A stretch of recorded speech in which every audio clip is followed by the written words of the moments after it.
હવે બીજી એક વાત છે કે સ્લેબની વાત આવે છે તો ગવર્મેન્ટ વારંવાર સ્લેબ બદલતી રહે છે અમુક પ્રોડક્ટમાં. ધારો કે હોસ્પિટલમાં આ જે સૌથી વધારે લેમેન ટીકા કરે છે કે હોસ્પિટલમાં ત્યાં તમે જીએસટી વધારે અને નોન એસી રૂમ હોય તો જીએસટી ઓછો. એટલે આ જે બધા વિરોધાભાસ જે આ જોવા મળે છે એમાં દરેક વસ્તુ, કારણ કે રોટલી પર જુદો અને પરોઠા પર. એક વખત આના પર તો ઘણા મીમ્સ અને જોક્સ બનતા હતા. તો આ બાબત તમને શું લાગે છે કે આ જે નક્કી કરનાર જે બોડી છે એ તો મને લાગે સેન્ટ્રલ ગવર્મેન્ટ, સેન્ટ્રલ જીઆઈડી આ લોકો જ કરતા, સેન્ટ્રલ બોડી જ કરતી હશે જીએસટીની, કે સ્ટેટ ગવર્મેન્ટ સ્ટેટની બી હિસ્સે રહી છે એમાં?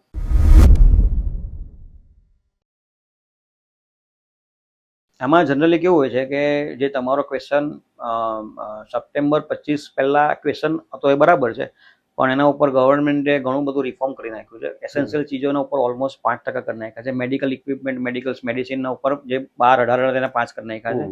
અને અમુક ઇન્સ્યોરન્સ તમે સમજો તેના બી તમે એક્ઝમ્પશનમાં 0માં નાખી દીધા છે. સ્લેબ્સના ઇસ્યુઝ તો હતા, બરાબર છે, પણ સંભવ એમને પણ લાગ્યું કે ભાઈ રેવન્યુ આવે છે તો એસેન્શિયલ પ્રોડક્ટ પર એમને 0 કરવા જોઈએ.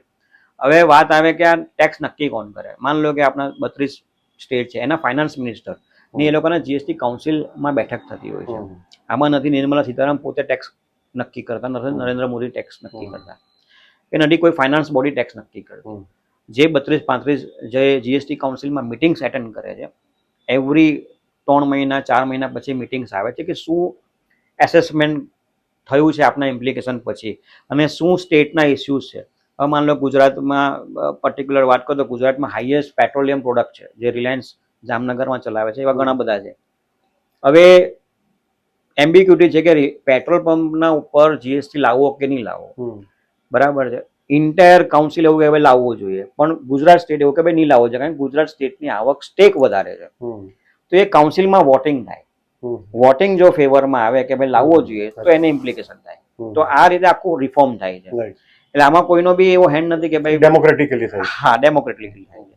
અને દરેક સ્ટેટના ફાઇનાન્સ જઈને ત્યાં એમને પ્રેઝન્ટ કરે છે કે ભાઈ આ અમારા ગ્લિચીસ, આ ઇસ્યુ છે. જેમ કે આપણા ત્યાં ડાયમંડ છે, ટેક્સટાઇલ છે, ફાર્મા તમે ગણો ને, એસેન્શિયલ પ્રોડક્ટ હોય, બેઝિક છે.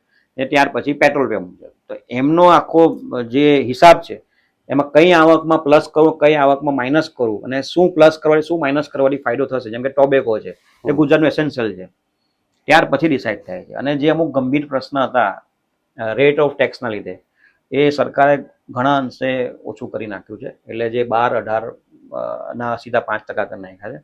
હવે રેટ ઓફ ટેક્સ 12% ટોટલી નીકળી ગયો છે. શેષ ઓલમોસ્ટ વાઇપ અપ થઈ ગયો છે.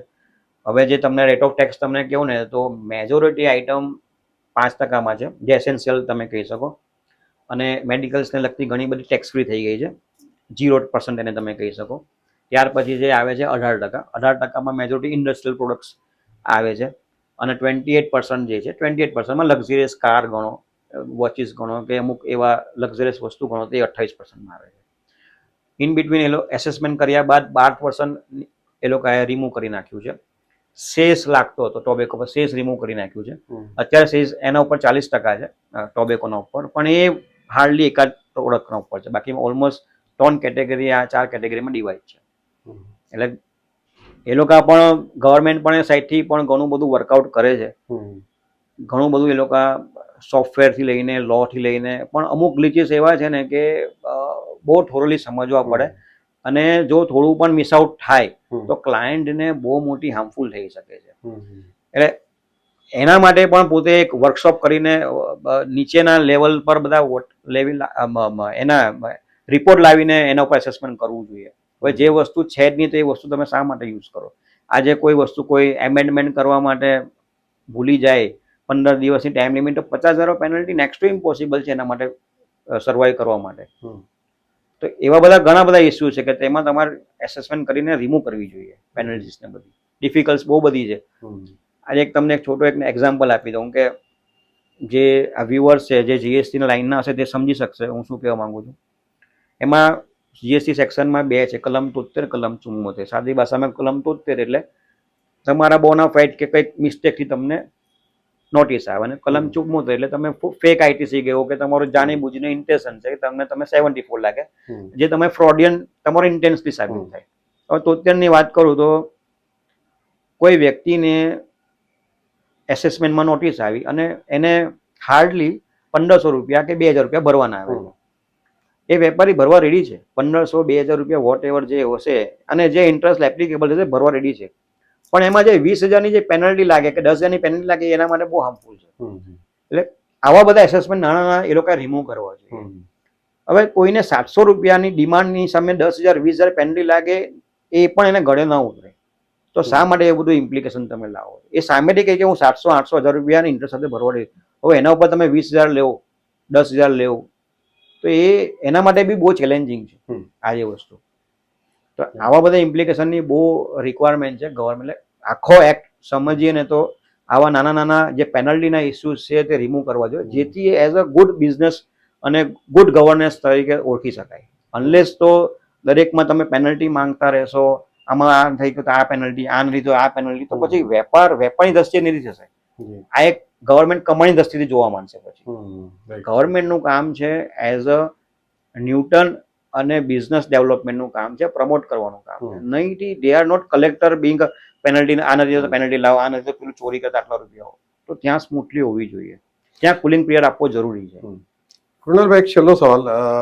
એક કરપ્શનની વાત કરી આપણે, જે પહેલા ઘણા એમ કહેતા હતા કે ભાઈ જ્યારે સેલ ટેક્સ હતો, એક્સાઇઝ હતું, આ બધી સર્વિસ ટેક્સ હતો, તો કરપ્શન પ્રમાણ વધારે હતું. આ બધું જીએસટી ઓનલાઈન થઈ ગયું એટલે કરપ્શન ઓછું થઈ ગયું, તો નહીવત થઈ ગયું. જ્યારે બીજા કેટલાક એમ કહે છે કરપ્શન વધ્યું છે.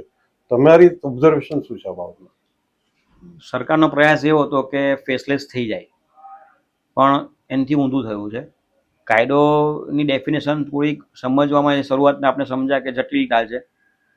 મારા કોઈ બી લિટિગેશન આવે, એક્સવાયઝેડના લિટિગેશન આવે, they have to go to department અને એમને સમજાવવું પડે કે ભાઈ આ એનું પિક્ચર છે, આ એના રિકન્સિલેશન સ્ટેટમેન્ટ છે, હવે એગ્રી થાય નહીં થાય, બરાબર છે. હવે એગ્રી નહીં થાય તો એની હ્યુજ ડિમાન્ડ આવે પેનલ્ટી સાથે, જે અત્યારે પેનલ્ટીનો મેં તમને હવે એવું વિચારે કે આટલી બધી પેનલ્ટી છે, પેલા માટે ઓફિસર માટે પણ લિમિટેશન છે કે હું તો આટલી પેનલ્ટી લગાવીશ, મારી પાસે કોઈ ડિસ્ક્રિપ્શન પાવર નથી કે 50,000 હું તને 5,000 કરી શકું, બરાબર છે.